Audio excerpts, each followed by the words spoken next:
Friends, welcome back to the Film Alchemist podcast, the show where we look at movies we love, break them apart, to find out what gives them their magic. I'm your host, Josh Griffey, joined as always by my cute little orphan and ribbons around his neck and wrist, and co-host, 33-year-old Alex Dandino. Yes. Spoilers! Accurate. This movie's only like 20 years old. Spoilers! All right, guys. If you're here with us tonight, we hope that you love the show. If this is your first time joining us, welcome, guys. Either way, please take a second and leave us a rating and review wherever you find podcasts, especially if that happens to be Apple Podcast app. That helps us out enormously. It helps us with our metrics, finding new people, getting on charts, all that good stuff. Ways to help grow the pod. We appreciate that a lot. You can also see our faces as well as hear our voices on our YouTube channel, The Nerd Alchemist. Constantly working on growing and coming up with some new content for over there as we're going to keep building through the end of the year. So thank you guys who have been joining us over there. Subscribe, comment, all that good stuff. We're on all the social medias you're on. That's a great way to get a hold of us. We love hearing from you guys. In that same vein, you can email the show, filmalchemistpod@gmail.com, with your suggestions for themes, movies, new or old, guest host, anything you want us to talk about. We would love to hear from you. So go ahead, guys. Reach out. Get at us. All right. This month, as you guys know, the pod's evil spawn. So these have been evil kid movies, right? Movies where the truest thing that I think everyone in the universe agrees, right? The innocence of children, right? That no matter how shitty things get, you're like, the kids. It's for the kids. The future's for the children. They'll save us. It's fine. It's fine as long as we have the children. This month we said, what if them kids wants us gone, right? And that's what we've been doing all month. So we went old school with The Bad Seed and Rhoda. We did The Good Son with Macaulay Culkin, who would fucking beat Kevin McAllister's monkey ass all over the earth. We did Village of the Damned and said, what if it was an outside force that ruined our children rather than just aloof rich parents? This movie, though, Orphan, easily, without a doubt, my favorite evil child movie. I know some people will take umbrage and say that's cheating, but I think you're wrong, because what I think this movie does, right, what I think Orphan does, is as we've watched so many of these evil kids movies this month, right, even beyond, sadly, the ones we're able to cover with schedule and this and that, there are some tropes of these things that become true. Orphan is somewhat the perfect distillation and sacrilegious mockery of the evil kid movie, and it becomes so fun and so wild and so intense. I think Esther, without a doubt, is the scariest non-supernaturally charged child in any movie I've ever seen. Alex, initial thoughts on Orphan?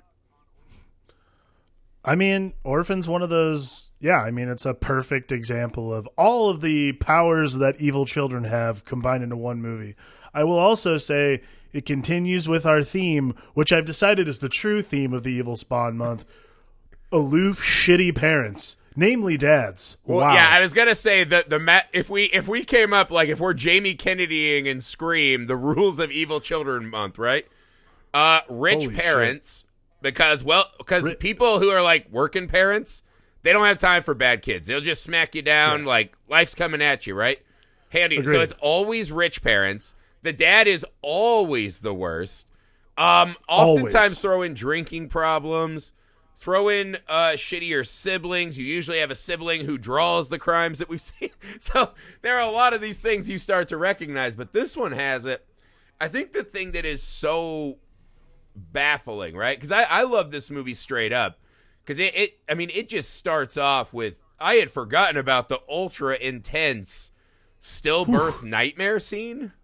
Just the blood in the hallway, and it's dead, and her husband is actually the doctor, but he's also filming it for fun, and it's so brutal. And when they hold the baby, you're just like, holy shit! Well, yeah, that's what I'm saying. Like, the very top of the movie, you're gonna get that dead baby up on the scoreboard immediately. Like, this movie's playing for keeps. Well, but the nice thing is that they cheat because the dead baby scoreboard at the end of the movie is asterisked. Because you're like, we did hear a cry. You're like, That's not a healthy, normal, happy baby, but we did hear a wee. So you're like, all right, so it's a zombie baby. Listen, I'm not giving any asterisks. That's a fucking dead baby as far as I'm concerned. Oh my, but it's one of those, it just tells you right away. Because I had forgotten about the hard opening, right? I thought this was kind of one of those slow roll Good Son setups. No, they let you know right out of the bat, this movie is coming at you with an aggressive nature that a lot of the Evil Kid movies, they do this slow roll, right? They have to play it a little slower to set you up, right? What Orphan tells you, Orphan is the weird exception where you're never comfortable for a frame of this film to me, right? Because they're not doing the, oh, here's a normal family like you and I have experienced.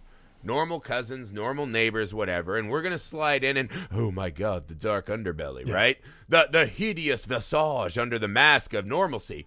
This movie doesn't do that because the other thing this movie does well is this is the old defense that they do in horror movies. It's okay if terrible things happen as long as they're super rich.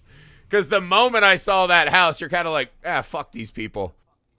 Yeah.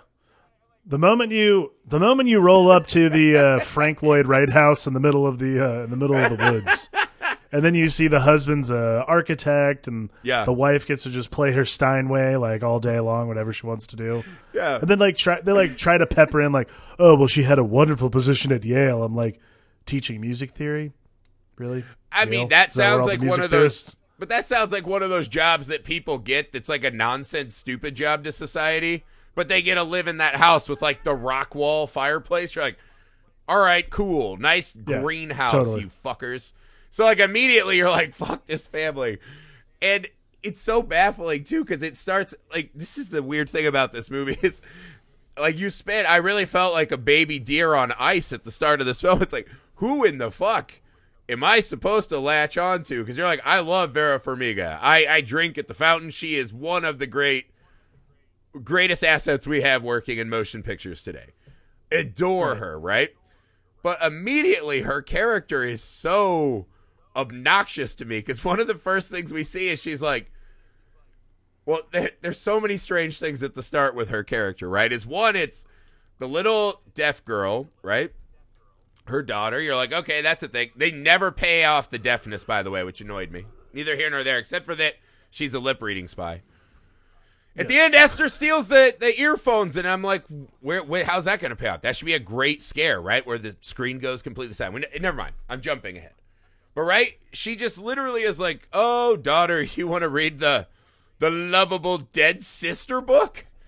I was like, who puts out the Dead Sister book? Is that a Golden? I was like, what the fuck is happening? And then, I mean, to me, it was... Well, there's one more. I don't know if you caught this, but it's her saying... I so desperately wish I could have a kid to replace the one I lost, right? The stillborn. The first time we really see her parenting is when she's trying to do piano shit, and her kid is just throwing a ball around. Classic kid behavior. And she stomps outside like, shut the fuck up, unemployed mommy's working! And I was like, so immediately you're just like, everything feels untrue in this life. I mean, it all feels very put upon. Like, I think that's the thing is the only person I feel bad for in this movie is the kids because they've had to deal with these parents the entire time. And now they have to deal with parents who have had a stillborn, which I'm sure is, again, horrible. And I would never begrudge anyone. But the grief combined with them being shitty parents already, I cannot imagine what it's like to live in that house. Well, it's the weird film where the stillborn baby feels so added on to me, right? Because they give her the two backstories, whereas you were an alcoholic and almost killed our daughter, right? I don't know if they were hinting at, because they said she was born almost deaf, or that maybe that happened in the ice, like George Bailey's brother, right?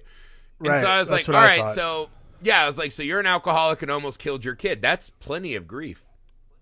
And it felt like they're like, let's do the stillborn thing simply so we can show why they would want to adopt a kid. And you're like, dude, that's rich people 101. Like, how can we church up the Graham? Oh, we'll adopt a kid. That's how we're going to church up the Graham and make, like, I was like, you don't know if I'd call it tacked on. But that's what I mean. It didn't feel, it felt like there were, like, do the alcoholism or do the other. They didn't feel conjoined enough to me, right? Because she was probably an alcoholic before the stillborn, right? Yeah, but I mean, I don't think they're meant to be conjoined. Like, to me, they're completely different story elements. Like, one is to show the person she was Right. and the kind of mother that she's trying not to be anymore. Yeah. And then the stillborn birth that starts the movie off is meant to show, like, she's now attempting to be a better person. She's attempting to try a start over, so to speak. Like, Yeah. who knows why people do that kind of thing. But I mean, this is a great example of, like, you know, you've heard the term like anchor baby. I'm sure this was probably part of it. And that's why, like, they have, like, that's why her and Peter Sarsgaard's character have such, like, a sort of disconnect in the beginning of the movie, and all they want to do is go adopt a kid. It's like, okay, cool. If we can adopt an older kid, we don't have to do any of the things that you normally have to do with, like, a delicate child. Like, it's almost like a tap to strikes against her, because it's like, listen, we know you fucked up with a kid, so why don't we try, like, an older one that can, like, support themselves, and then you can just, like, make sure they don't die throughout the day. Yeah. Like, it's just like, it's weird. And again, it's one of those things that, like, starts off the movie and you're like, oh, so an infant died. We still have to read books about it to the daughter. And again, Max, by the way, is my new favorite final girl of any movie ever. Yeah, that fucking kid has seen some shit. Like, thank God. Like, yeah, it's like God should have made you blind, not deaf, with all the shit you've had to see. Like, that's insane, dude. Yeah, like, we'll get to how amazing that girl is, because she deserves all the credit. Yeah, but this is what I mean, though. The seriousness of their choice for adoption is played to us as, let's put on our cool rich people pajamas and go, hey, we don't have to do this for me. No, we probably should. We got a brochure. We probably should. That's the seriousness with which they're taking this. So I was like, I don't know that we just needed to dig that. I mean, it is fun, though, because I would argue against myself. What's the time frame? Was it 4 months after the stillborn? Oh, shit, was it? See, I thought it was like a while after, because she had those giant roses. I don't know how fast roses grow, I guess. Maybe I'm thinking, I can't remember maybe it was 4 months. I have to look this up now. But, like, I feel like the time frame was very short. Well, and if I it's even that thought to short, myself, that like, gets Jesus. back to Skarsgård is the worst partner / husband. It's like, hey, man, holy pump shit. the fucking brakes, dude.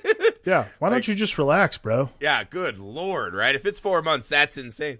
But, what I would say is, I would argue against myself, though. So I was like, anything you give Vera Farmiga to, emote with is beneficial, right? Because there are a lot of small moments in this movie I really love of her, like, struggling at the wine store. That scene was just captivating to me, right? Because it feels like you're slamming the brakes on this thriller that we're setting up.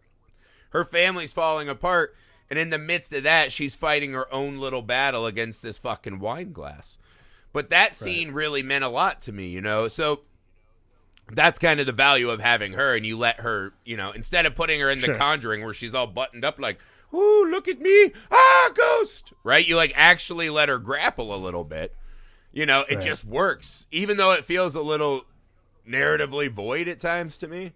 But it's cool because that's the other thing, though, is that the alcoholism is such a good subplot with because I love how they weaponize rich lady stuff against her, right? Which is like, I go to a therapist and she fixes everything. We should take Esther. And then the therapist is like, hey, Esther's cool. Maybe you. She's like, fuck you. I'm not signing your check. And the alcoholism, like, it felt really, I liked a lot of that was going on, right? Yes. Yeah, I mean, I think that's what I liked the most about the way this movie was written is that the plot of the actual movie never succumbed to the subplots. Like, there's another version of this movie where where alcoholism takes, and really what it ends up being is a great, like, little, it becomes, like you were saying, a great weaponization against Vera Farmiga's character later on in the movie, because all these little hints are dropped throughout that she's had issues with alcohol. Like, there's a good chance that she let Max almost drown, and the worst thing has happened is that she became deaf. Like, again, it feels like that's where it is, and she lies to Esther and says, like, oh, she was born that way or something like that. I feel like that's part of it in some way, but ultimately I love that all this stuff doesn't take hold of the movie itself, and it becomes less about Vera Farmiga dealing with her demons and more just dealing with the fact that she's trying to rehabilitate herself, but at the same time try to like get this entity out of her house. As soon as she realizes this is not necessarily daughter material, I'd say. It's so fun. Like, the turn on Esther is so fucking funny to me. Because It's I was watching it with my wife, and I was like, I think she hated this bitch like way before the evil stuff started. From the jump. The first day she's like, Totally. hey, I bought you cool jeans that were probably like $8,000. You should wear those. And she's like, but mummies, you said it is okay to be weird, yeah? And she's like, you're right. I think the moment I was waiting Esther to find walked out what past, accent you'd go with for Esther. yeah, right? I think the moment Esther walked past, she's like, that bitch! I hate her. Back to the orphanage with your fucking doll-dressed bo-peep ass. Get to the orphanage. Like, that was when she broke. But then the movie's like, oh, we better build that out. Like, she hated Esther at that very... I think even... You could say maybe a little in advance, like she sees that, Peter Skarsgård's dad found her first. And she's like, that's not okay, right? Like, I had to find her first, not my husband. But there's so much weirdness going on in that dynamic. But what I think this movie does, and this is why Vera Farmiga is so important in the movie, is because I think what it becomes in a really cool way, like you said, none of this ever takes away from this like building of the thriller, right? Mm-hmm. But I think it just becomes about total loss of self, right? She has a husband who's cheated on her. She had a baby that was ripped from her, right? She, not able to be born. She talks about how she had to carry it and how torturous that was. And I know some people that have gone through something like this. It's just an absolute like nightmare scenario. I can't imagine what happens in a mother's mind and heart in that moment, right? So you do that. Right. And then the thought of the alcoholism's another thing that, helps take her away and take her out of control of her own body and life. So it's like, I think that becomes a really cool, because then it makes Esther almost more nefarious because we see the cracks in the facade of this lady, and Esther becomes this like the fog. John Carpenter's The Fog, like, oh, there's a weakness. Here's I come, mommy. Right? Like bamboozles her way in to all this lady's cracks. Right. Well, I mean, I think that's because, like, at first, and again, this is where the movie's kind of a cheat, because at first you're like, well, wow, that's that's like bad seed level Rhoda manipulation. Like, she's clearly, as they say in the movie, a very adroit manipulator. But which I didn't know was the way you're supposed to say that. I thought it was just, man, that girl's a fucking nutcase. But what it is you got to get that at DSMR or whatever. I know, Get your terms up. But that's like kind of the thing that's interesting to me about Esther and Kate's relationship. Like Vera Farmiga, sorry. I don't even know why we even use character names. Esther and Vera Farmiga's relationship, because everything she tells her to become close to her ends up being this just huge pitfall. It's amazing. And you think like, oh, wow, Esther's like totally going to lay this trap and like become like something. But you never like, it's interesting because you like, and until the turn in the middle of the third act, you never really know what it is that she's trying to accomplish, because it seems like she's just like, all right, so she's just like, what, trying to get rid of a mother? That's weird. Like, why would you do that? And then like it becomes crystal clear. You're like, oh, that's like fucked up on 3 different levels. Holy shit. And it becomes so much more interesting when you think back to the rest of the movie, as you're like, wow, like this wasn't even a matter of like being a good manipulator. It's just a matter of practice. It's pretty fascinating. Yeah. It really kind of recontextualizes the movie altogether. There's a lot about, we'll save the ending because it changes a lot like on subsequent viewings to me, but it always gets better. It feels like one of those kind of hacky endings where you're like, that'll never work. But every time I watch it, it becomes more scary to me, I guess. But plays to me, man. Yeah, because that's the thing is, I like, because I wouldn't say it's, I get what you're saying, that it kind of feels like a cheat, but I think it's played really well. Like, whereas she is an adroit manipulator, even for being not a child, right? She's certainly not a genius. Like, there's a lot of things where you're like, hey, if you lock that kid in the treehouse and start the fucking fire, they're going to know that someone in this house locked his ass in there. Like, that's not good criminaling, right? So you're like, well, what was that thing okay. that Well, that's the thing that's like C.C.H. Pounder said when she comes to the house the first time there's like an incident. And she's like, yeah, well, usually like some girl breaks her leg or some girl breaks her arm and there's Esther. Or something bad happens and there's Esther. I'm like, sensing a pattern here. Is anyone going to like pick up on this or anything like that? Yeah, but that's what's so funny, though, because I would say if the movie cheated, that's where it cheats to me, is because she kind of says, she's like, Esther's always around the trouble, but's never been fingered for the crimes. And you're like, oh, look at this little genius. And not more than 2 minutes later in the film, she's just claw hammering a nun and dragging her 6 feet. And I was like, the evidentiary trail, right? Weird nun from creepy orphan house comes to see creepier orphan who's at this place where a girl just got a like the breadcrumbs are pretty fucking huge. The cops in this movie are non-existent. Right. And I think that's the amazing thing is that no one puts it together. Yeah. Like everyone is terrible at actually putting things together in this movie. Right. And no one is more bad at it than Peter Sarsgaard.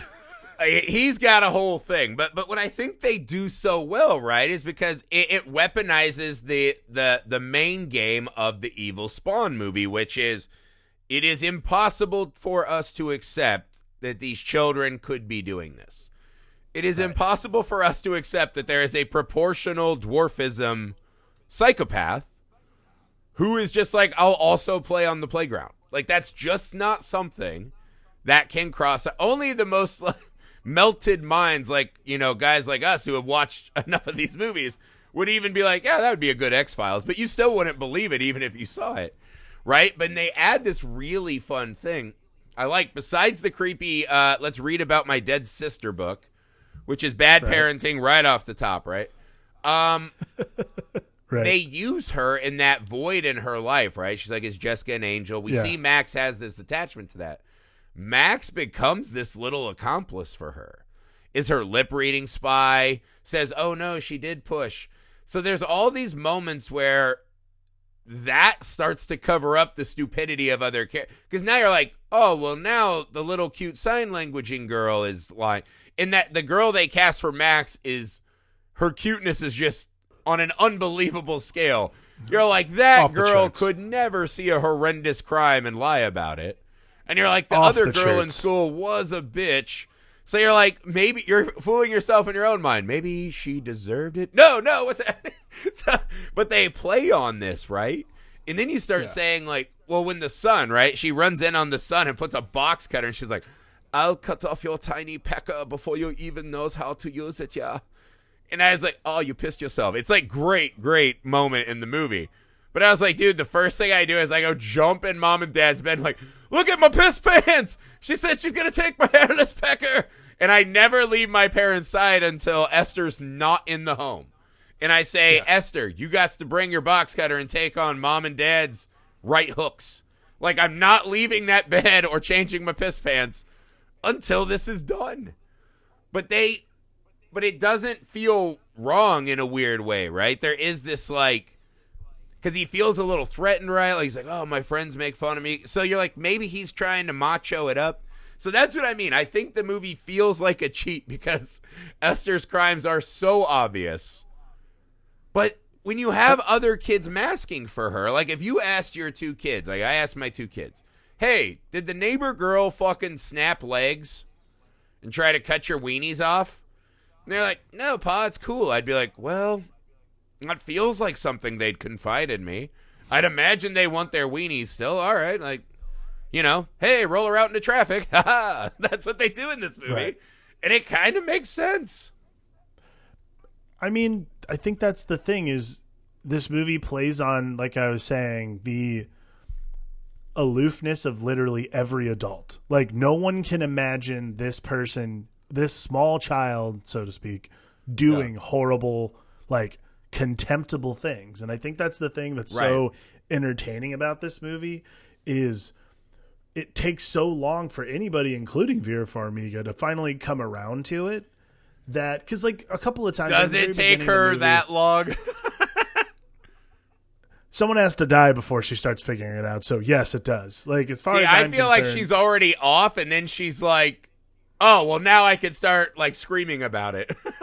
But see, here's the thing: is she starts by she does the same thing Peter Sarsgaard's character does, because like the first instance we see, sort of, that's a bad idea is when they're like playing out on the ice, because that's compounded with sort of like what we already know might have happened to Max when she was younger, and probably a bad memory there anyway. So she runs out. She's like, no. And Esther obviously is a kid. She doesn't know any better, so on and so forth. So you can kind of chalk that one up as like, oh, well, that's just kid stuff. Like my kid fucking plays under the stairs all the time and has absolutely no idea that like every time he bumps his head, I'm like, maybe don't do that, dummy. Like those are the kinds of things like kids do. All the time they do. Yeah.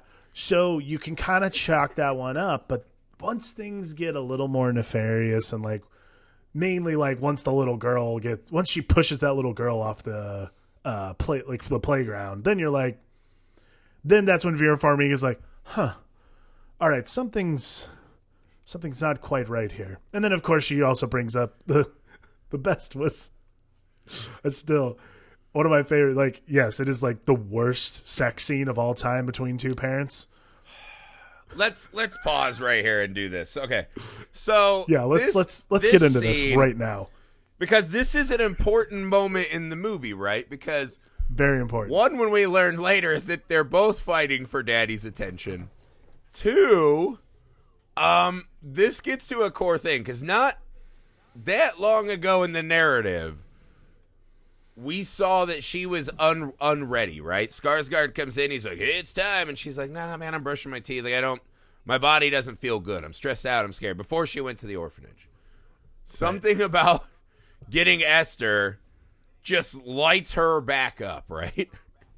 And we get they're going at it in the bed, and Esther's like, we are scouts. I need to sleep by daddy, and does the big spoon while Peter Skarsgård's like joking, like, let daddy roll over and cover this tent spike. And you're like, what is happening in this home, right? Esther's all creepy in the lightning and shit. So that's kind of our pretext into what's happening. But that night, something was unlocked, and she becomes this animalistically wild mother that's like, well, I'm just doing dishes. It's okay to bend me over in the kitchen and take my... I have two kids that are both under 5 years old, right?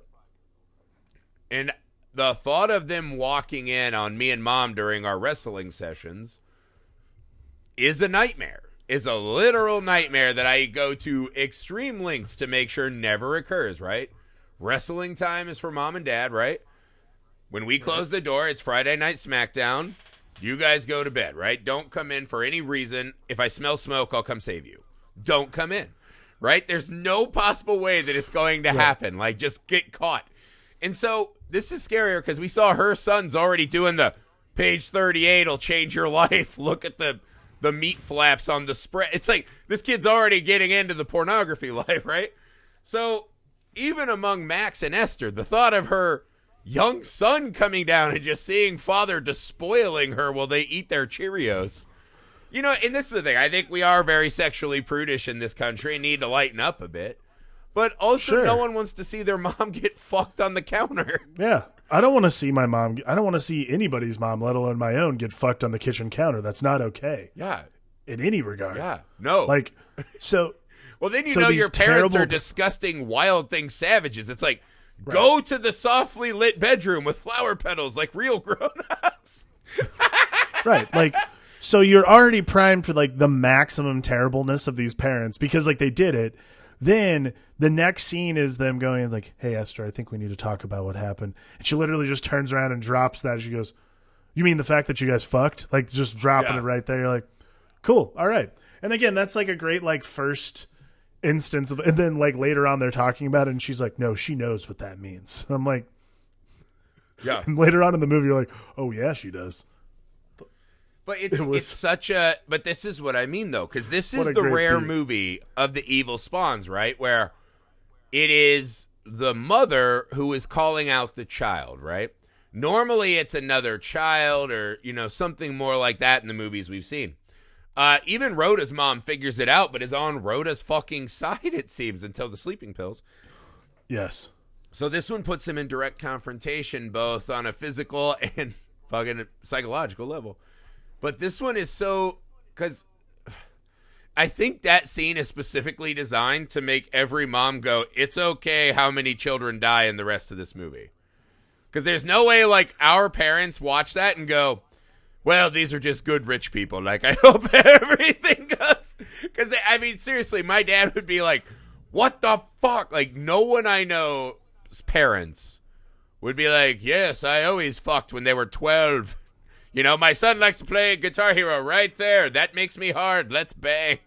You know, the smell of Dawn dish soap. And it's one of those scenes that's designed to make normals hate this fucking couple.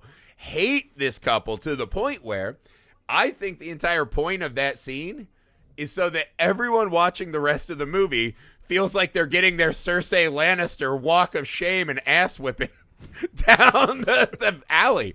Because other than that, I cannot fathom why that's. Because I was like, did you write that on your adoption application? Spontaneous public room fucking. Right? Like the state gave you a child? I think that's a little simplistic. I'm sure that carnal desire is certainly their intention. However, again, you and I are people who maybe don't want to have sex in a kitchen. All right. I'm not that I would kind love of guy. to have sex in a kitchen. I'd love to have sex in my game closet. I'd love to have sex on my back porch, the kids' swing set. I'd love to have sex everywhere. The difference is I don't want to foist him and my mother's naked bodies into his mind. Yeah, I don't want to do that to anybody. I don't want to do that to my kid. That's horrifying. So, again, and the neighbors can only find that kind of stuff on OnlyFans anyways. Yeah, it's a matter of principle. So, what it does in the movie is it reconfigures everyone's notions. Like, Peter Sarsgaard was already kind of a shitbag parent because he's like, flirting with that one mom at the playground and then lighting up a smoke on the playground while his daughter goes and tries to fucking wait. All right, let's do Skarsgård now. As we're talking about shittiest parents of all time. So Skarsgård is the culmination of all the aloof bad fathers that we've done, right? I provide money, so I'm cool.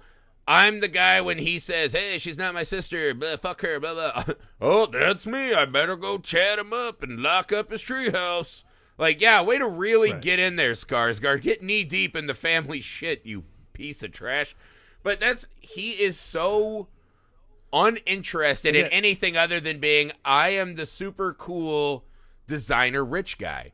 Because I was watching that scene on the playground. I'm like, 100% they fucked. Yes. 1,000,000% the fact that she said, hey, guy who doesn't look strong at all, come over and move a chair for me. Move a chair? Yeah. What are you, fucking 12? And Esther saw it. You saw it on Esther's face. She's like, that's my dad. Yeah. That's my daddy, yeah? She knows what's up. Like that. So this is the thing. We know that he got caught fucking. And I don't think it was just that one time. He's like, I had one indiscretion. I'm like, no. You were fucking the whole HOA. I was like, nah, bro. This is the thing.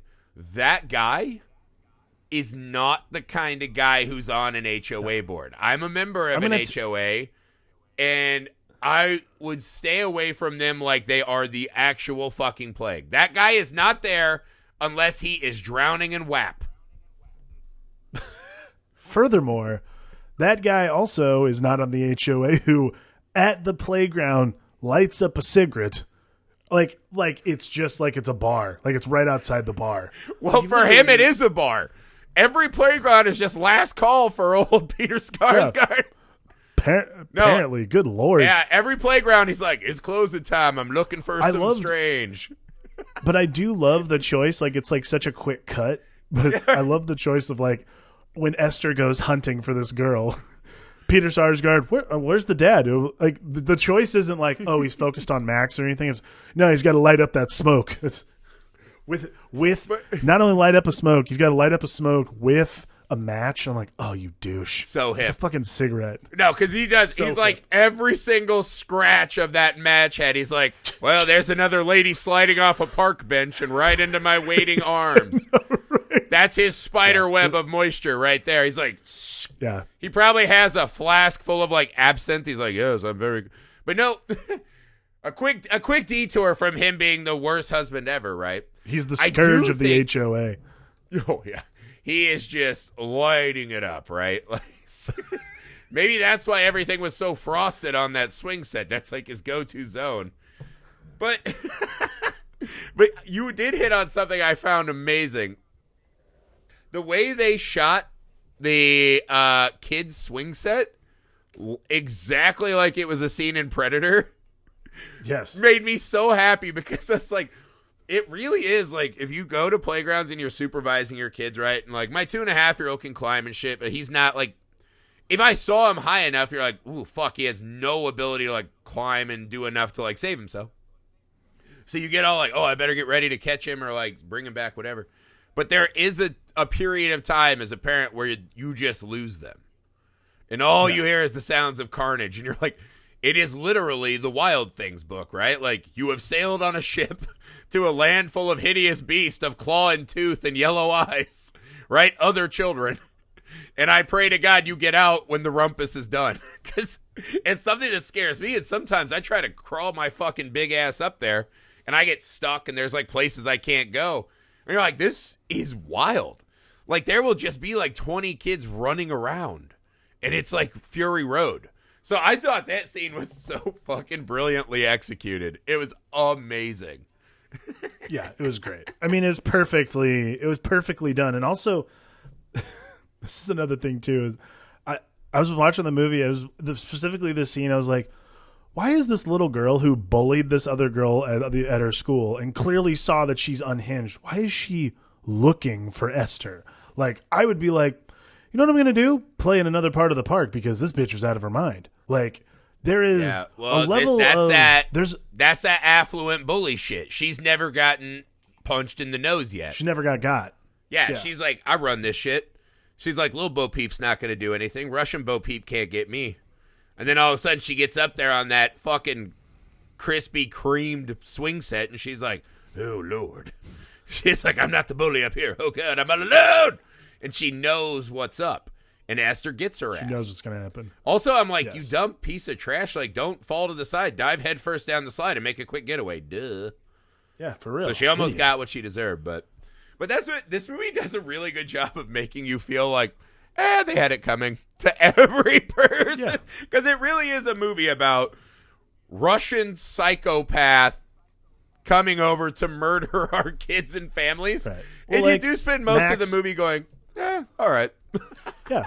Well, like, Max is a great example of a character who's like a total shitbird for the first half of the movie, and you're like, why don't you just be cool? And why don't she not be like a total dick to her at the dinner table so she like clearly has a reason in front of your parents to know that you're a total Daniel. douche? Max is the little girl. Daniel, sorry. Oh, fuck. Daniel is a piece of trash. Daniel. Big little piece of shit. But, okay, and to be fair, because I can hear listeners screaming, we were all not good at that age. Like, a lot of it was like, what would our friends say? Like, a lot of us were not brave and heroic at that age. Totally. Sure. I mean, like, it's easier to be Max in this movie because you're the little sister and, you know, you want a big sister. And, of course, your older brother is cool, too. But, like, you want a big sister. That's exciting. That's a fun thing to do. But Daniel is just such an unbelievable dick to her. Like, the entire time until finally it's like, oh, maybe we don't have to necessarily do that way. And then by that time she's like, hey, guess what? I'm going to burn you out of your fucking treehouse, you little dipshit. Yeah. Like, it's he's just like, Dad, I nearly dust in the wind. Get over.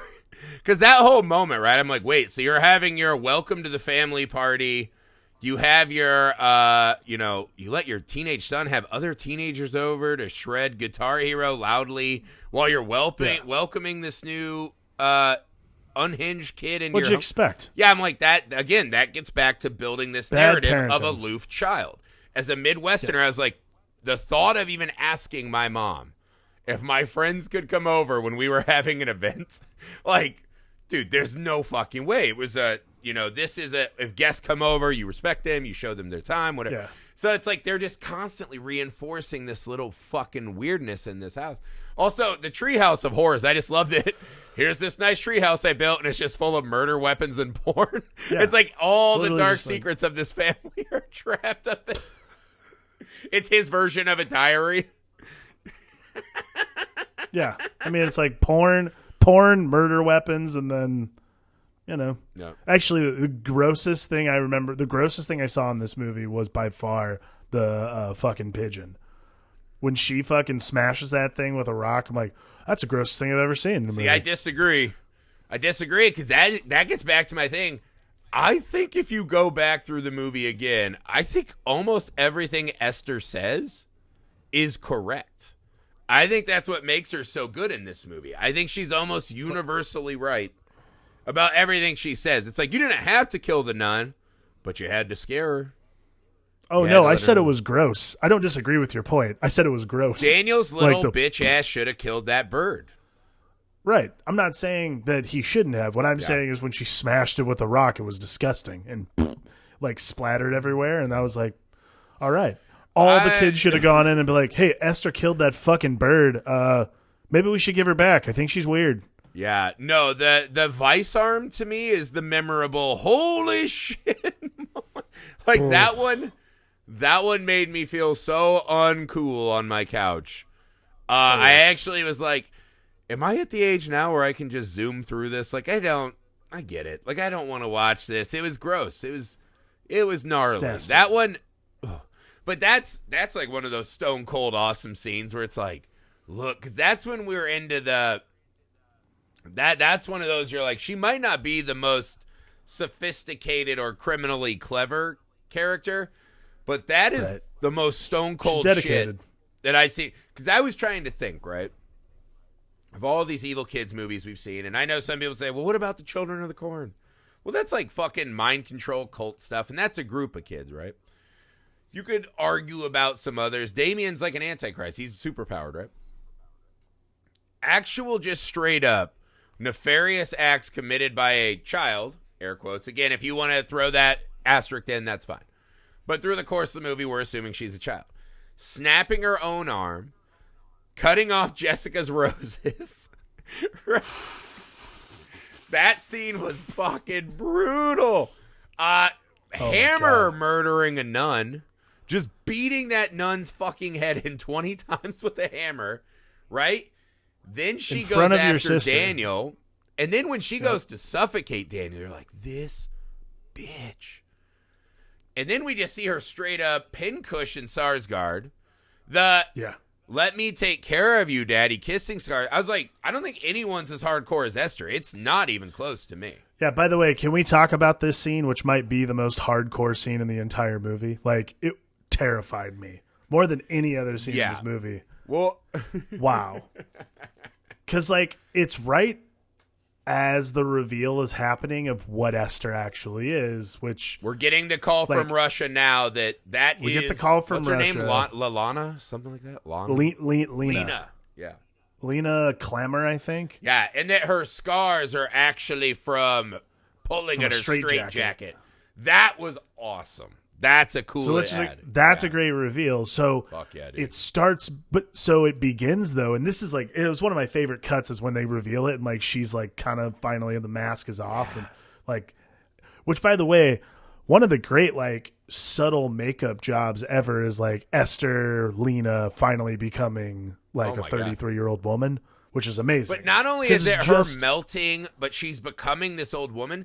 If you go back and watch it again right after, every scene in that movie, I see her now as an older woman. Like, even before, without the makeup and whatever, when I watch it and the way it's portrayed is masterful for a young actress, I see her as an old woman in little kids' clothes. It's one of those things that at the end you're like, that's what? It works so fucking well when you go back. It works so well because it requires a second viewing. Yeah. Because then you know the gag, you have to go back and watch it again because like we were talking about, when you see it as her as an old woman, it's the movie is wildly more disturbing, but also like that much more fascinating to watch her kind of go through this charade. Yeah. But the scene where she tries to seduce Peter Sarsgaard, like first off, she brings out this lovely charcuterie plate. Hey, Dad, here's some boner cheese. Whoa! What's that? But yeah, like it was so, and again, it's one of those things you're like, why is she dressed like that? Why is she? Oh, yeah. Oh, well, no, the thing that is the worst, just the right? continuous ratcheting up. Well, no, because her doing the daddy and the makeup it's a lot to take in right there. Like, oh my God. It's a lot. But then you're also like, wait, is Skarsgård going to go for it? He seems like that kind of guy. Yeah, you're like, oh wow, Skarsgård's feeling this. Well, they start doing the weird lens, right? Where it's like drunk vision. And it's like, dude, I've drank so many bottles of wine. It never looks like that. If an 8-year-old was trying to neck with me, I'd still be like, ah! Like, you would run away. But Skarsgård, because wine, he's got a little bit cigarettes. of Wonka vision, right? Ooh, he's like, maybe. Because then she starts, because he keeps saying, no, gross, ew. Like, oh, what? Like, you know, it's like, it's the lady doth protest too much. Oh, what? Ew.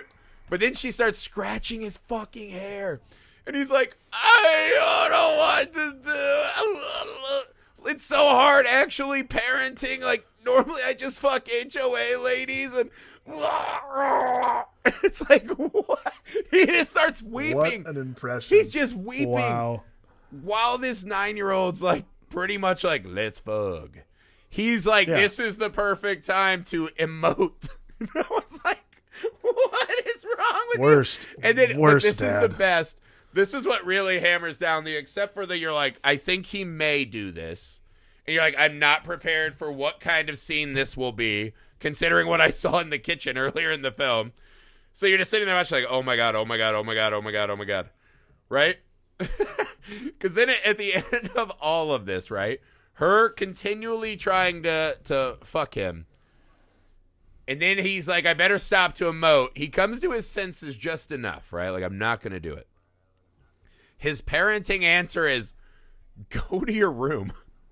So he has the child who's almost dead, neck injury, maybe brain dead at the hospital, right? His wife just smacked an orphan and got like sneaky needled. She's locked up in the hospital, right? Everything in this guy's life is falling apart. And she has told him Esther is the danger. Esther comes down dressed like a night walker and is ready to fuck him. He takes all this information in, right? This broken family life, and wow, Esther did something a 9-year-old should not have done. Like that like family calculus. Yes. And the supercomputer of his dad's mind just says, go to your room. Go to your room. What? So at the end of the movie, when he gets murdered, I'm like, not a great loss. You know? No. If anything, the sequel is Vera Farmiga and Max making their way, and like, it's all right. Well, it's like a Sleepless in Seattle thing where she finds a new guy. And you're like, way better. Yeah. What was your last husband like? Well, he tried to fuck our adopted 33-year-old daughter almost. Yeah. Imagine Paul Rudd if he just fucked everything that moved and didn't help raise the kids. That was him. That was my man. That was my guy. But they do a good job. He actually has, this is how you know he's like a real shit dad too. He had that line where it got like, oh, you were trying to fuck a lady at the playground. He's like, no, what? And it's like, you were. Yes. And when he knew he's caught, he's like, remember when you almost killed our daughter, drunkie? You're like, oh. Yeah. Yeah, he's like always trying to throw it back. I'm like, come on, dude. But this movie reminded me of that meme, right? Where the guy has like the Wonder Tape, and it's like bad marriage, hate each other, and then he slaps it. It's like the tube of leaking water, and he slaps the tape on it, and it's like, a kid. Because this is clearly a horrendous marriage. Like, whatever worked when they were just living alone in their giant art piece, right? Like doing weird Addams Family gardening, whatever the fuck rich people do, and they're fucking in the kitchen where they make food, wherever. All that stuff was probably cool. I would imagine the moment they started having kids, this marriage was pure garbage. Right. I've heard of anchor babies. I've never heard of anchor adoptions. What does that mean? I thought that was an immigration thing. No. Well, that can be. I mean, a lot. I've heard it from. Have you ever seen The League? It's basically when you think your spouse is going to leave you, you get you either get pregnant or you impregnate them so that they are bound to you again. See, here in Indiana, those were called duct tape. That's what my dad used to say. Is like every time my mom would be like, I think it was, I can't remember, it was one of my, I can't remember who said it, but I heard it once and it made me die laughing. But they're like, hey, this lady's pregnant. And some older man in my life, maybe it was my Nana's husband, Dennis. But he goes, duct tape. Like, same that'll thing. fix it all, right? Having a kid. I think it might have been Same Dennis. thing. Now that, I can't remember who, but some older guy just went, duct tape. And it stuck with me forever. Because it is one of those. And then you have kids and you're like, yeah, that's not, no problems are ever solved by adding children. Especially children that try to have sex with you and kill your kids. But yeah, there's so much to get into in the ending. I think one of my favorite scenes was the Spencer's gift reveal. Yes. That's kind of funny because Okay. I was like, that's when Skarsgård was in. He's like, tacky. All right, I gotta bring this up because this was one of those things where I was like, I texted you in the middle. I'm like, okay, I have this is the one I gotta give to this movie because how the fuck she didn't smuggle in all that iridescent paint. So, two things: A, who the fuck paid for all that paint? So how the fuck did she get it in there? Sure. And two, how do you not notice the mural behind the painting? How do you not notice at least some sketches on the wall? Like, oh, I think the kid's been drawing on the wall, and you start peeling off her paintings and realize it's a mural of her fucking your husband. There's a huge miss. There's a huge miss there. There's a big problem. But it's First the one off, you got to give. No, you don't have to give. When rich people want shit, it just appears for them. When they want something, it just appears. Okay, then that's fine. Whatever. She could have had a delivery man bring in a fucking Dracula's coffin from Monster Squad size tube of iridescent paint, and Skarsgård would have just been like, "Cool, what's up, man? Cool. I'm Okay. cool. I don't know if you know this. I'm cool. You want to go have a cigarette outside? Can I fuck your wife? Cool. Okay, but are we going to get to the hardcore pornography Esther covered up with a few pictures? Come on. Well, how bad can you be at parenting to not notice your kids drawing on the There's wall? a give, right? It's that. So we are to believe that Esther, as an artist, does 3 layers of work, right? Which is 1, she paints the terrible childlike, like what would be good for a child but bad for an adult paintings with stories, right? Right. So she has to suffer as an artist, dumbing down her art for an audience that doesn't appreciate her. Then the second layer of artistry is she goes back and makes them deader with X's and scratches and other, angry baby drawings. And then the third layer of artist is the lady who does posters for potheads. These giant epic dick and boob murals. And she did 3 of them. They're so good and so detailed. And no one noticed she drew all over her walls. And they're just these it's only hardcore. Black light. Not those. The fucking paint, you can only see it in black light, dude. Not those ones. Yes. They were covered up. They were covered up by her paintings. No, because when it popped out, was all of a sudden it was like, oh, and then it was glowing all green, and they look like alien bodies and shit. Or at least I don't know. It was glowing in the black light. Like she literally did the Spencer's gift of her bedroom, and that's how we know she was evil. I think you can know she's evil by how illicit wow. Well, you know what? Okay, funny scene. Pairing the Spencer's gift reveal, right, and the fact that she wanted to fuck Skarsgård. There was a moment during Esther's transformation where they started unwrapping her, and I was like, if I'm about to see little Russian orphan titties right now, I was holding my breath. I don't think I've ever wanted to see a pair of boobs less in my entire life than in that moment of history, right? Where I was like, don't show those orphan titties, please. Yeah. Even knowing they were 33-year-old murder titties. Yeah. Listen, I've been to some fucking scummy strip clubs in Los Angeles. Yes. But I'll bet you I'll bet you Never. there was at least talk of we should get a body double and drop some titties.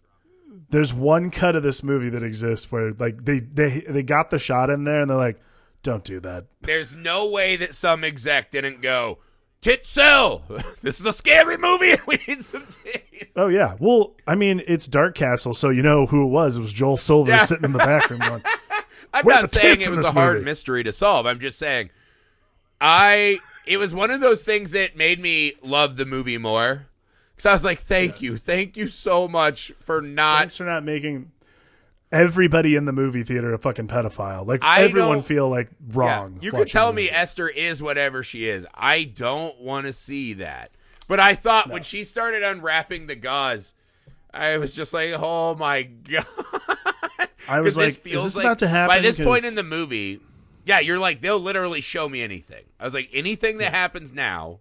Like, once they do the Esther reveal and her in wind out Skarsgård, I'm like, I don't know what is coming next. Like, yeah, they're just throwing it at the wall. Like, they're going for it. Everything they ever thought of is coming at me right now. I can't believe they didn't pay off the earpiece, though. Yeah, the hearing aid thing was a missed opportunity because they again, like, they show it 3 times, and on the third time she takes them. You're like, why is that important? Because I thought the minute I saw them, like, those are obviously going to be important later on here. And I was like, I thought why we are were going to get a good What's scene going of that. on? Yeah. Nothing. Which, missed opportunity, but we still got a really, I thought, a really awesome ending. Like, I mean, that is fucking, it was. Yeah. And is that the we same talked thing about it too, because this is the hard part, is like the killing the dragon part of the movie. Because that's when the thrill and suspense is kind of gone. She becomes a little like slasher villainy in this. But I thought they still did it to pretty good effect. It's still just fine. Is that the exact same thing that Naomi Watts says in The Ring 2, by the way? Which one? I'm not your fucking mommy. Oh, Right? did she? God, Ring 2, man. I just remember the terrible CG deers. I blocked a lot of that out. I feel like it's the same. I mean, it's still effective. It was one of those things where I'm like, is it the same line? Well, as this is Ring how 2? I knew it was working, because my wife was watching this film with me. And she's like, oh, I saw it. And I kept I'm like, do you remember how this ends? And she's like, what? No, like, she's not good, right? I'm like, yeah, she's not good. Like, yeah, obviously.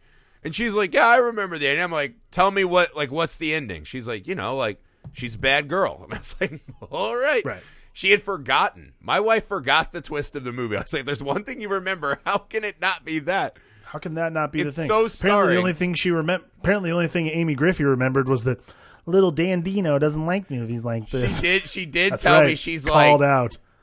you better check with Alex. He's going to be not okay watching this. Called out, Amy Griffey. Called out. My wife was worried for your mental well-being. She thought this was too scary. She doesn't think you're a tough boy like me.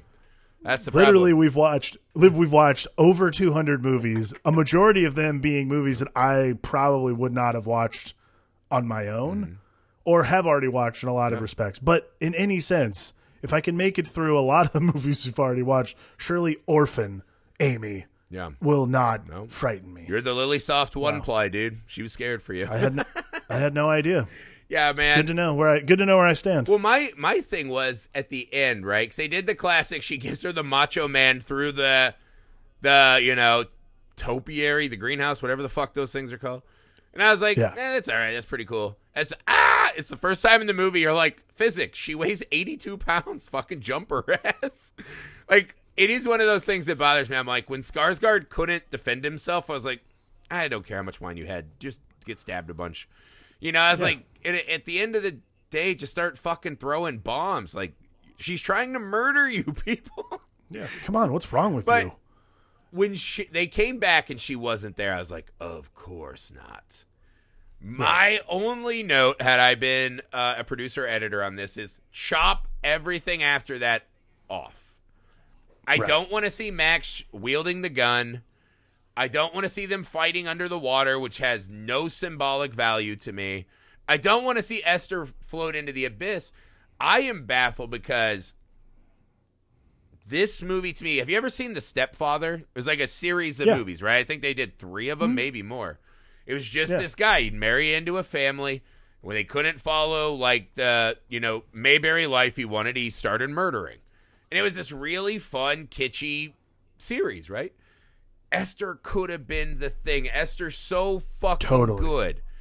I would have loved to see a stepfather series, because that's what I would ask myself is, well, once you know that she's an old lady, does it bother you? And not even an old lady, like a my age lady. I mean, and I was like, no, because when you rewatch Orphan, it works even better to me once you know what she is. Right, and I think a sequel lends itself to asking, I mean, in all honesty, like really fascinating ethical questions moving forward, knowing the information because, like, I mean, hey, there are a lot of fucking creeps out in the world. You're telling me there's not a sequel to this movie where Esther doesn't take advantage of a pedophile? I mean, come on. We go all hard candy on it? Yeah, I mean, she could totally pull a hard candy. I guess he would be a pedophile still because he thinks. Right. I mean, maybe Esther finds her way into a Catholic, Catholic adoption facility and takes him out. She could have killed so many dads, dude. But that's what I mean, right? Perhaps Esther is the anti-hero we all needed. Yeah, I mean, you get a good 2, maybe a 3. By part 4, it's just all sexual puns. Yes. Everything said to Esther is an innuendo, right? Like, it's all sex jokes. And then it gets rebooted in, like, 2030. But I was like, I think that ending is a little...